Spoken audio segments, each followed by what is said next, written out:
அனைவருக்கும் வணக்கம். இன்று நம்ம இந்த வீடியோல எந்த திசையில எந்த மாதிரியான மரங்கள் வளர்க்கிறதுனால நமக்கு நன்மை அப்படிங்கிறத பார்க்க போறோம். பொதுவா வடக்கு திசையில வடகிழக்கு திசையில உயரமான கடினமான மரங்களை வளர்க்க கூடாது. வடக்கு திசையில துளசி, நெல்லி போன்ற சிறிய செடிகளை வளர்க்கணும்.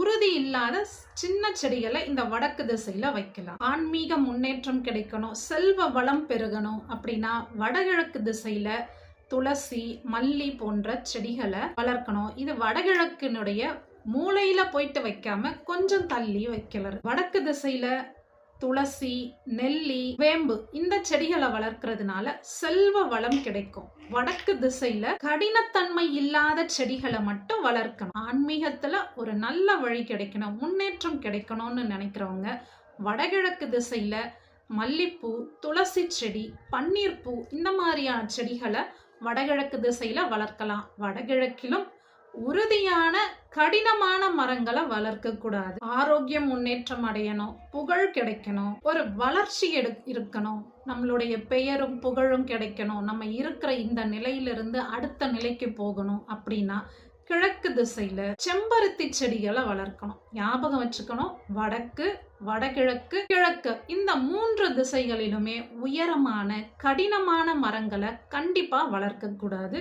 உறுதி இல்லாத சின்ன சின்ன செடி கொடிகளை வளர்க்கலாம். மிளகாய் செடி, கருவேப்பிலை செடி இந்த மாதிரியான செடிகளை தென்கிழக்கு திசையில வளர்க்கணும். அப்ப எங்கதான் நம்ம உறுதியான மரங்களை வளர்க்கலாம்னு கேட்டா தென்மேற்கு ஒரு நல்ல இடம். தெற்கு, தென்மேற்கு, மேற்கு திசைகள்ல உறுதியான மரங்களை வளர்க்கலாம். தெற்கு திசையில வேப்ப மரம், நாவல் மரம், புளிய மரங்களை வளர்க்கணும். தென்மேற்கு திசையில அரச மரம் வளர்க்கறதுனால நிலையான சொத்து சேரும். குடும்ப உறுப்பினர்களோட ஒரு நல்ல இணக்கமான சூழ்நிலை இருக்கணும்னா மேற்கு திசையில மாமரம், மாதுளை மரம் போன்ற கனி கொடுக்கக்கூடிய மரங்களை வளர்க்கிறது நல்லது. இது மட்டும் இல்லாம வாகை மரம்னு ஒரு மரம் இருக்கும். இந்த வாகை மரம் குடியிருப்பு பகுதிகளில் எந்த இடத்துலயுமே இருக்கக்கூடாது. துளசி செடி, மல்லிகைப்பூ, அரச மரம், மாமரம், மாதுளை மரம் இது எல்லாமே வீட்டுல இருந்து ஒரு 100 மீட்டர் டிஸ்டன்ஸ்ல இருக்கணும்.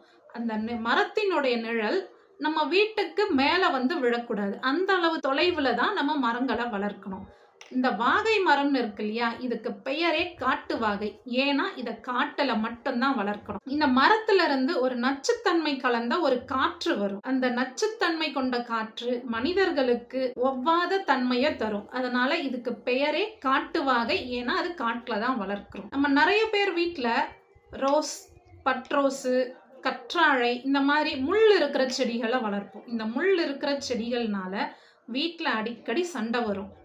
அதனால இந்த முள் இருக்கிற செடியை வளர்க்கிறத தவிர்க்கிறது நல்லது. ஆனா இந்த முள் இருக்கக்கூடிய எலுமிச்சை மரம், நார்த்தங்காய் மரத்தை எல்லாமே நம்ம வடமேற்கு திசையில வைக்கணும். வேற வழி இல்ல. முள் இருக்கிற மரங்கள் நமக்கு ஏதோ ஒரு வகையில பயன் அளிக்குது, அதனால நம்ம வைக்கிறோம் அப்படின்னா வீட்டினுடைய வடமேற்கு திசையில தான் நம்ம வைக்கணும். இது எல்லாமே வீட்டுக்கு வெளியில, வீட்டுக்கு உள்ள எந்த இடத்துலயும் வைக்க கூடாது. வீட்டுக்கு வெளியில ஒரு தோட்டம் அமைச்சு அந்த தோட்டத்துல தான் நம்ம இந்த மரங்களை வளர்க்கணும். எக்காரணத்தை கொண்டும் இந்த மரத்தினுடைய நிழல், அதாவது முள் இருக்கிற மரத்தினுடைய நிழல் வீட்டு மேல படக்கூடாது. வாஸ்து சம்பந்தமா உங்களுக்கு எந்த விதமான சந்தேகம் இருந்தாலும் அதை நீங்க கமெண்ட்ல சொல்லுங்க. அடுத்த வீடியோல அதற்கான விடையை நீங்க தெரிஞ்சுக்கலாம்.